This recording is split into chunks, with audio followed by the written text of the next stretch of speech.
할렐루야. 네, 한 주간 동안 잘 지내셨지요? 네, 주의 크신 은혜가 여러분과 함께 하시기를 축원합니다. 하나님 말씀의 능력, 하나님 말씀의 능력, 이런 제목으로 같이 은혜 나누겠습니다. 우리는 매주 예배를 드립니다. 주일 낮 예배, 오후 예배, 수요 저녁 예배, 그리고 속회 예배도 드립니다. 7번의 새벽 예배를 드리고 또 화요일 목요일 전도할 때도 전도하기 전에 꼭 예배를 드립니다. 교회 학교 아동부 예배, 청소년부 예배, 청년부 예배도 따로 드립니다. 여러분이 만일에 우리 교회에서 드려지는 예배를 전부 다 참석한다면 여러분은 13번의 예배를 드리게 됩니다. 그 모든 예배에는 반드시 3가지가 빠지지 않습니다. 찬양과 기도와 설교입니다. 13번의 예배를 참석했다면 13번의 설교를 듣게 됩니다. 예배를 드릴 때 절대 빠지지 않는 설교를 우리가 듣게 되는데, 설교는 왜 들어야 할까요? 설교를 듣는 이유가 뭘까요?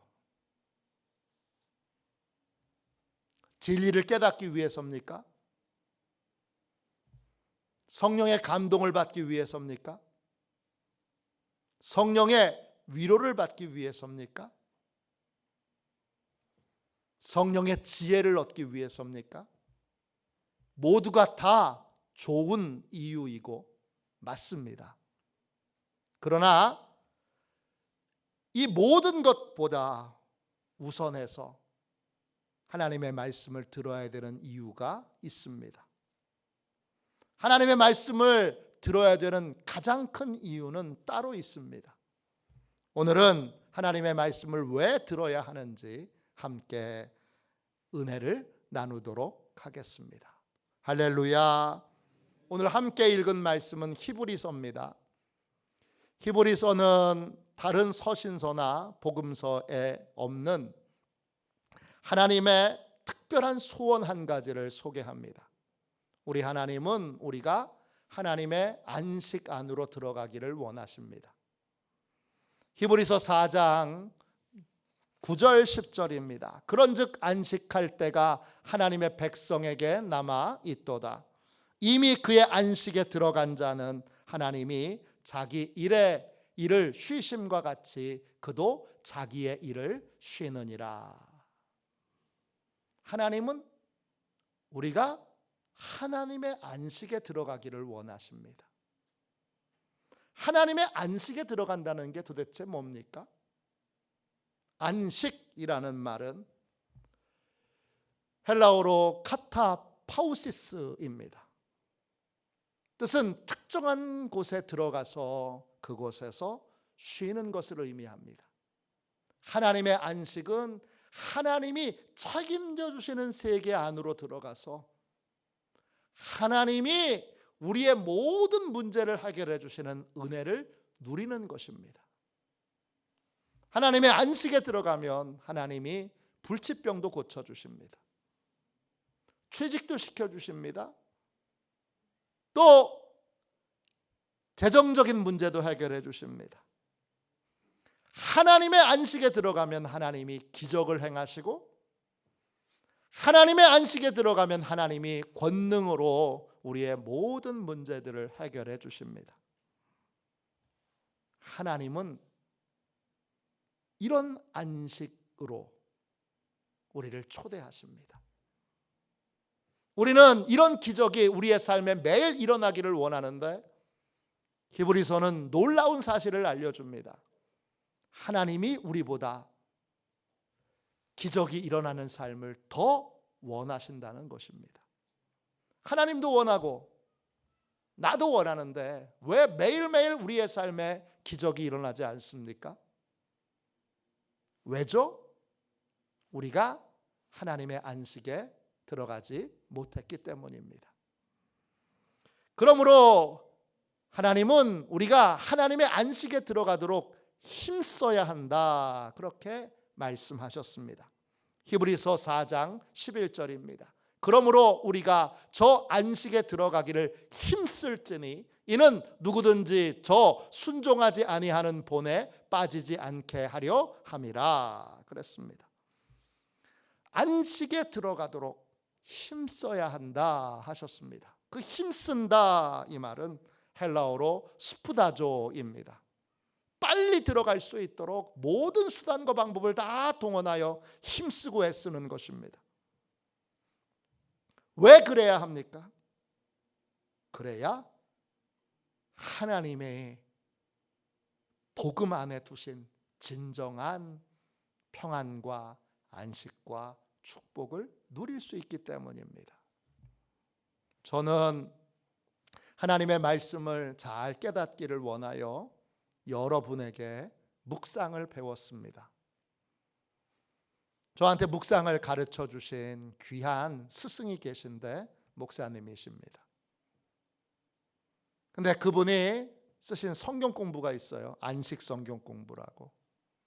제가 그분의 안식 성경 공부 그 테이프가 있는데 테이프가 60개입니다. 자, 60개를 한 100번 이상 들어서 그 테이프가 너덜너덜해질 때까지 들었습니다. 근데 그분이 말씀 묵상의 궁극적인 목적이 뭐냐? 말씀을 묵상하는 큐티하는 궁극적인 목적은 하나님의 안식에 들어가는 것이라고 결론을 내렸습니다. 이 하나님의 안식에 들어가도록 노력해야 됩니다. 뭘 노력해야 되는 겁니까? 우리는 왜 하나님의 안식에 들어가지 못합니까? 하나님의 안식에 들어가지 못하는 가장 큰 이유는 우리 안에 감춰진 죄가 있기 때문입니다. 이사야 59장 1절 2절입니다. 여호와의 손이 짧아 구원하지 못하심도 아니요 귀가 둔하여 듣지 못하심도 아니라 오직 너희 죄악이 너희와 너희 하나님 사이를 갈라놓았고 너희 죄가 그의 얼굴을 가리어서 너희에게서 듣지 않으시게 함이니라.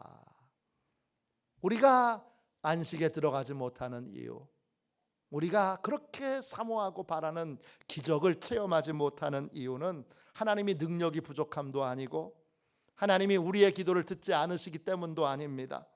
그럼 뭐 때문입니까? 죄악이 하나님과 우리 사이를 갈라놓았기 때문입니다.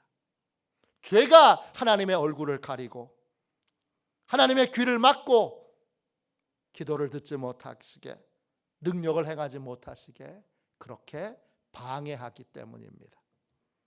하나님의 안식에 들어가려면 반드시 우리 속에 감춰져 있는 죄의 문제들이 해결되어야 합니다. 그래야 안식에 들어갈 수 있습니다. 그래야 하나님이 책임져 주시는 놀라운 세계 안으로 들어가 하나님이 주시는 기적과 은혜를 체험하는 삶을 살 수 있습니다. 죄 가운데 있는 사람, 죄의 지배를 받고 있는 사람, 죄의 문제를 해결받지 못한 사람에게는 아주 분명한 삶의 특징이 하나 있습니다. 뭐냐? 하나님의 말씀 앞에, 진리 앞에 자기 생각과 판단을 고집한다는 것입니다. 신명기 9장 27절입니다. 주의 종 아브라함과 이삭과 야곱을 생각하사 이 백성의 완악함과 악과 죄를 보지 마옵소서. 모세의 기도에 악과 죄에 빠진 사람의 중요한 특징이 나옵니다. 뭐냐? 하나님의 말씀 앞에 완악한 마음을 품습니다. 완악함이라는 말은 히브리어로 쾌시입니다. 마음이 딱딱하게 굳어져서 자기 생각을 끝까지 고집하는 것입니다. 죄에 사로잡힌 사람은 하나님께서 해결의 방법을 알려주시고 구원의 방법을 알려주시는데도 끝까지 거절하고 자기 생각대로 자기 고집대로 멸망의 길을 향해서 걸어갑니다. 대표적인 예가 출애굽기에 나오는 바로 왕입니다. 하나님의 뜻을 거역하여 애굽 땅이 다 망하게 생겼는데도 바로 왕은 자기 생각을 고집합니다. 백성들이 다 죽게 생겼고 가축들이 다 죽게 생겼는데도 바로 왕은 자기 생각을 고집합니다. 이런 사람이 바로 여러분 죄에 사로잡혀 있는 죄의 문제를 해결받지 못한 사람의 모습입니다. 이런 사람은 하나님의 심판을 받게 되어 있습니다. 유다서 1장 15절입니다. 이는 뭇사람을 심판하사 모든 경건하지 않는 자가 경건하지 않게 행한 모든 경건하지 않은 일과 또 경건하지 않은 죄인들이 주를 거슬려 한 모든 완악한 말로 말미암아 그들을 정죄하려 하심이라 하였느니라. 죄의 지배를 받는 사람은 하나님을 거슬러 완악한 마음을 품고 완악한 말을 합니다. 그래서 결국 하나님의 정죄, 하나님의 심판을 자초하게 됩니다. 하나님께서 불쌍히 여기셔서 기적을 행하시려고 해도 하나님의 방법을 받아들이지 않습니다. 하나님의 방법을 멸시합니다. 하나님의 방법을 조롱합니다. 하나님이 문제를 해결해 주시려고 해도 스스로 자기의 생각을 앞세워 끝까지 하나님의 해결 방법을 거절합니다. 이런 인생이 죄에 사로잡혀 있는 이 죄의 지배를 받고 있는 삶에서 이제 자유를 얻고 죄의 문제를 해결받고 안식을 누리는 하나님의 안식에 들어가려면 어떻게 해야 됩니까? 하나님이 책임져 주시는 하나님의 기적이 있는 인생을 살려면 어떻게 해야 됩니까? 여러분, 하나님의 말씀의 도움을 받아야 합니다. 하나님의 말씀의 도움을 받을 때 비로소 우리는 우리 안에 있는 죄의 문제를 해결할 수 있게 됩니다. 하나님의 말씀에는 어떤 능력이 있습니까? 오늘 말씀 히브리서 4장 12절 말씀입니다. 제가 읽겠습니다. 하나님의 말씀은 살아있고 활력이 있어 좌우의 날선 어떤 검보다도 예리하여 혼과 영과 및 관절과 골수를 찔러 쪼개기까지 하며 또 마음의 생각과 뜻을 판단하나니. 하나님의 말씀은 그 자체로 살아 있습니다. 그 말씀이 우리 안에 들어오면 자체적으로 그 말씀이 움직입니다. 그 말씀이 의지를 가지고 자체적으로 움직이는데 그 말씀에는 활력이 있습니다. 활력이라는 말이 헬라어로 에네제스입니다. 뜻은 스스로 움직여 결과를 만들다, 이런 뜻입니다. 구체적으로 어떤 결과를 만듭니까? 하나님의 말씀은 우리 안에 들어와서 자체적으로 움직이는데 어떤 모양으로 움직이느냐? 양날의 검으로 움직입니다. 오른쪽에도 왼쪽에도 날카롭게 되어 있는 양날의 검으로 작동하여 예리하게 우리의 속을 파헤치고 감춰져 있던 마음의 생각과 뜻을 드러냅니다. 나도 몰랐던 내 마음의 생각을, 나도 전혀 몰랐던 내 마음의 뜻을 이 말씀이 아주 벌거벗기는 것처럼 환하고 분명하게 드러냅니다.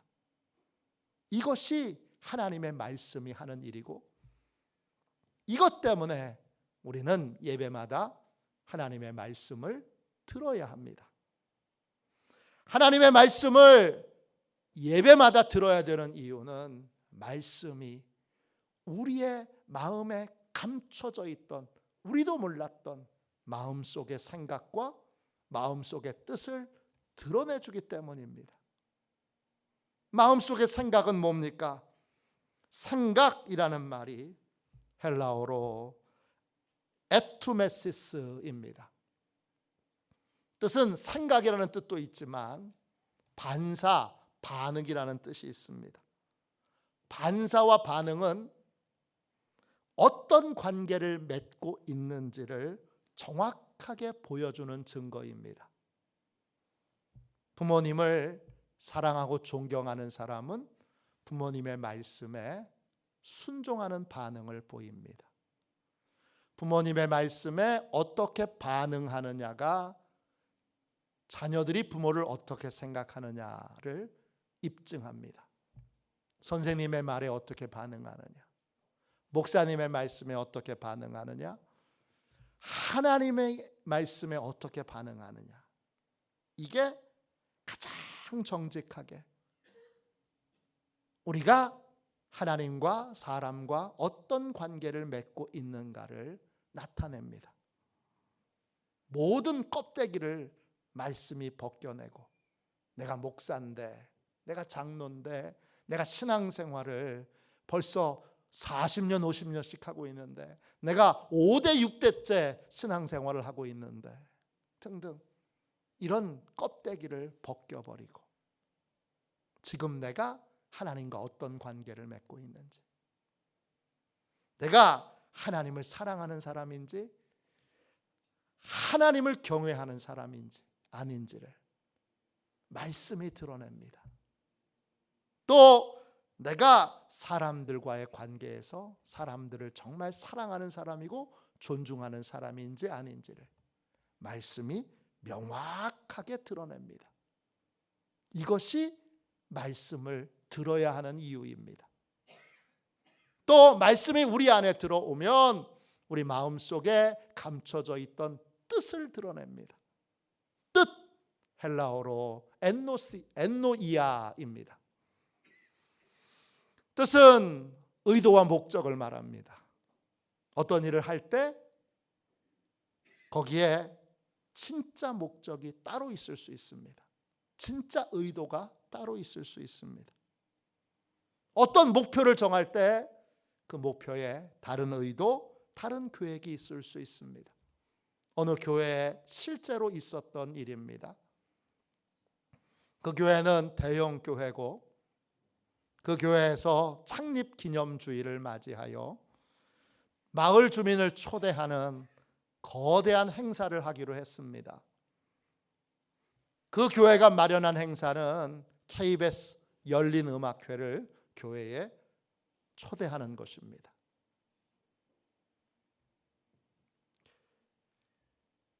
열린 음악회를 한번 유치하려면 최소 비용이 3억입니다. 이 교회는 3억이라고 하는 돈을 써서 마을 사람들, 또 주변에 있는 그 동네 사람들을 초대하는 그러한 열린 음악회를 개최했습니다. 그리고 그해 연말에 1년을 결산하는 교회 전체 임원회의가 있을 때 한 장로님이 이런 제안을 합니다. 성도 여러분, 교회 창립 기념 행사로 큰 비용을 들여서 일회성 행사를 했는데 그것도 좋지만 그 돈으로 교회의 미래를 위해 외국으로 유학 가는 학생들을 위해 장학금을 주는 것이 어떻겠습니까? 여러분, 이 제안이 어떻습니까? 좋지요. 훌륭하지요. 멋지죠. 목사님하고 성도들이 다 기쁘게 동의를 했습니다. 다음에 유학 가는 학생들을 이제 통하여 장학생을 선발해서 여러분 장학금을 통 크게 5천만 원을 주기로 했습니다. 그리고 그해 장학생이 뽑혔습니다. 누가 뽑혔는 줄 아십니까? 장학금을 주자고 제안했던 장로님의 큰딸이 뽑혔습니다. 어쩌다가 우연히 그렇게 될 수도 있지요. 그런데 큰딸이 장학생으로 뽑히고 나서 그러면 2회, 3회, 4회, 5회 계속 유학 가는 학생들을 위한 여러분 장학금을 줘야 되지 않습니까? 그 교회에서 1회만 장학금을 주고 그 다음부터는 이 장학금을 주는 일들이 사라졌습니다. 왜냐? 장로님의 의도를 사람들이 믿지 못하게 됐기 때문입니다. 이게 비단 이 교회만 있겠습니까? 큰 금액은 아니도 또 큰 일은 아니어도 우리 안에도 얼마든지 일어날 수 있습니다. 멋지고 아름다운 제안을 하고 계획을 세우고 실행에 옮기지만 그 안에 실상 다른 의도와 목적을 가질 수 있습니다. 하나님의 말씀이 우리 안에 들어오면 그 말씀이 우리 안에 어떤 의도로 어떤 목적으로 그 일을 하는지를 하나님의 말씀이 발가벗기듯이 명확하게 드러내줍니다. 그것이 하나님의 말씀의 능력입니다. 우리가 말씀을 들어야 되는 이유는 바로 이 감춰진 마음의 생각, 감춰져 있는 마음의 뜻을 밝히 알기 위해서고 그것이 명확하게 드러나도록 하기 위해서입니다. 하나님의 말씀은 살아있고 활력이 있어 감춰져 있던 마음의 생각과 뜻을 드러내십니다. 그걸 통하여 우리는 하나님과 진짜 어떤 관계를 맺고 있는지, 또 가정에서 식구들과 어떤 관계를 맺고 있는지, 교회에서 성도들과 어떤 관계를 맺고 있는지가 명확하게 드러나게 됩니다.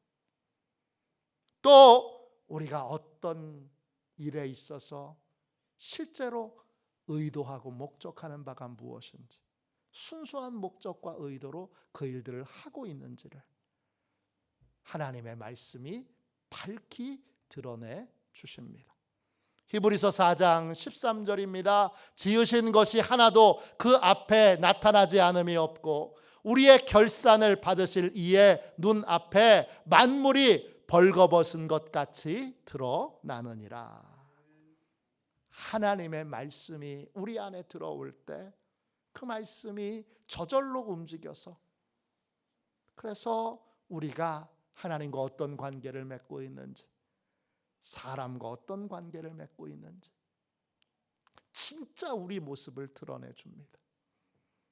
내 일에 대하여 진짜 의도와 목적이 뭔지, 나는 어떤 의도와 목적으로 인생을 사는지를 밝히 드러내 줍니다. 하나님의 말씀이 우리의 참 모습을 드러내 줄 때 그 모습이 너무나 부끄럽고 수치스러운 모습이라면 우리는 곧바로 십자가 앞으로 나아가서 십자가의 은혜를 붙들고 통회하고 자복하고 회개하게 됩니다. 이것이 바로 말씀의 능력입니다. 마치 병원에 가서 건강검진을 받듯이, 그래서 내 안에 감춰져 있던 그 몸에 여러 이상이 있는 부분이 없는지를 확인하고 점검하는 것처럼 말씀이 거울이 되어서 우리의 영혼을 비춰줘서 우리가 어떤 관계를 맺으며 인생을 사는지, 우리가 어떤 의도와 목적을 가지고 인생을 사는지를 밝히 분명하게 드러내 줍니다. 이것이 드러날 때 우리는 고쳐질 수밖에 없고, 이것이 드러날 때 우리는 회개할 수밖에 없고, 이것이 드러날 때 우리는 하나님 앞에 참회할 수밖에 없습니다. 이렇게 되면 하나님의 안식에 들어갈 수 있게 됩니다. 우리 안에 감춰져 있는 우리도 모르는 우리 마음의 생각, 우리 마음의 뜻을 말씀이 드러내 주셔서 그걸 고치고 바꾸고 또 회개하고 새롭게 하도록 그렇게 만드십니다. 그럴 때 우리는 비로소 마음에 감춰진 죄의 문제들을 해결받게 되고, 그리고 하나님의 안식에 들어가게 됩니다. 감리교를 시작한 존 웨슬리는 바른 종교의 핵심을 이렇게 설명했습니다. 회개가 종교의 현관에 다가가는 것이라면 믿음은 종교의 문을 여는 것이며 성결은 종교 자체입니다. 그는 참된 기독교를 이렇게 설명했습니다. 참된 기독교는 그리스도 안에 있었던 마음을 품고 그리스도가 걸어가신 대로 걸어가는 것입니다. 그는 참된 구원도 이렇게 설명했습니다. 참된 구원은 이 세상에 사는 동안 죄로부터 구원받고 우리의 영혼의 본래 건강과 원초적 순결을 회복하는 것이며 본래 주어졌던 거룩한 성품을 회복하는 것이며 하나님의 형상을 따라서 우리의 영혼을 갱신하는 것입니다. 이것은 모든 거룩한 기질과 하늘나라 성품, 즉 모든 대화와 행동에서 성결을 의미하는 것입니다. 이 일을 우리 안에서 행하시는 분이 하나님이시고 하나님이 그 일을 말씀을 도구 삼아서 행하십니다. 존 웨슬리가 야외에서 설교할 때 많은 사람들 안에 찔림을 받고 자신의 죄된 더러운 본 모습을 보고 비명을 지르기도 하고 자리에 주저앉아 울기도 하고 통곡하기도 하고 몇몇은 쓰러져서 하나님의 형벌을 받는 자신의 모습을 보며 통회하고 자복하고 회개하여 살롭게 되는 일들이 있었습니다. 이 모든 일들은 존 웨슬리가 한 것이 아니라 존 웨슬리가 전한 하나님의 말씀이 한 일입니다. 살아있는 활력 있는 하나님의 말씀이 그 일들을 행했습니다. 그래서 영국은 놀랍게 변화됐습니다. 존 웨슬리가 1777년도에 그는 영국이 불과 자신이 하나님께 목사 안수를 받으면서 기도한 지 45년 만에 하나님 영국을 변화시켜 주세요. 하나님 영국 교회를 새롭게 해주세요. 그렇게 목사 안수를 받으면서 기도했던 그때를 기준으로 해서 45년이 지나서 영국이 완전히 새롭게 되었다고 선언을 했습니다. 45년 만에 한 사람의 기도를 통하여 하나님이 영국을 송두리째 변화시켰습니다. 그 변화의 증거들이 많이 있는데 이런 일도 있습니다. 1763년도 존 웨슬리가 맨체스터라고 하는 곳에서 하나님의 말씀을 전하고 있었습니다. 특별히 맨체스터의 대표적인 슬럼가인 콩글리턴이라고 하는 곳에서 설교를 했는데 거기에 지독한 알코올 중독자가 그 설교하는 자리에 참여했습니다. 이 알코올 중독자는 술 때문에 아내도 버리고 자녀도 버린 사람입니다. 이 사람은 웨슬리의 설교를 방해하기 위해 고함을 지르고 욕설을 퍼붓고 난동을 부렸습니다. 그래서 겨우겨우 다른 사람들의 제어에 의해서 그 예배당을 그 말씀을 전하는 자리에서 빠져나왔습니다. 그런데 이 사람이 그날 밤에 마음이 갑자기 괴로워져서 잠을 자지 못합니다. 이상하게 마음이 불안해서 견딜 수가 없습니다. 그래서 옛 술 친구를 찾아가서 그 친구와 술을 먹습니다. 근데 옛 친구는 감리교인으로 변화되어 있습니다. 둘이서 함께 술을 먹는 모습을 보고 그 집 하녀가 이렇게 말합니다. 술 마시는 감리교인은 처음 보네. 감리교회에 이제 들어오게 되면, 감리교 공동체에 들어오게 되면 모든 영국인들이 다 술을 끊었습니다. 그 말을 듣고 이 두 사람은 화가 났습니다. 그래서 의자를 던지고 식탁을 뒤엎고 하녀를 무자비하게 폭행하고 하녀를 바깥으로 내던져 시궁창에 처박히게 합니다. 그래도 마음이 풀리지 않아서 씩씩대면서 집에 왔는데 여전히 마음이 불안해서, 그리고 마음이 너무나 괴로워서 집에 있는 집기들을 부수고 문을 부수고 문짝을 떼서 길거리에 던져버립니다. 그래도 이 불안한 마음을 해결이 안 되니까 그는 결국 이틀 후에 다시 감리교회 모임에 참석하게 됩니다. 그는 감리교 애찬회에 참석해서 이 불안한 마음을 고백합니다.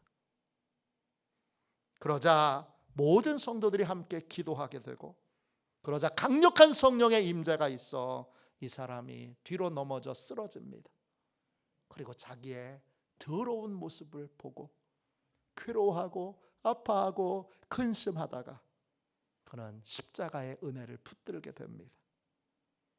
그리고 깨어나서 이렇게 외칩니다. 주께서 내 모든 죄를 사하셨습니다. 그는 일어나서 기쁨으로 찬양을 불렀고, 그리고 그날 회심하게 됩니다. 나중에 이 술주정뱅이는 맨체스터 지역의 속장이 되고, 맨체스터 감리교 부흥운동의 중요한 일꾼, 신실하고 거룩한 하나님의 일꾼으로 변화됩니다. 이 모든 일은 하나님의 말씀이 한 것입니다. 하나님의 말씀은 그 자체로 활력이 있고 놀라운 능력을 가지고 있습니다. 말씀이 우리 안에 들어오면 우리의 참모습이 드러나고, 그리고 그 모습으로 더 이상은 살 수 없기에 우리는 고치고 또 바뀌어지고 그리고 새로워지게 됩니다.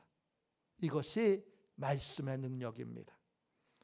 감리교를 시작한 존 웨슬리는 그 말씀의 능력을 알고 믿기에 그는 말씀을 읽기 전에 반드시 이런 기도를 드렸습니다. 하나님, 저는 지금 홀로 하나님 앞에 있습니다. 하나님께서 임재하신 이곳에서 하나님의 말씀을 엽니다.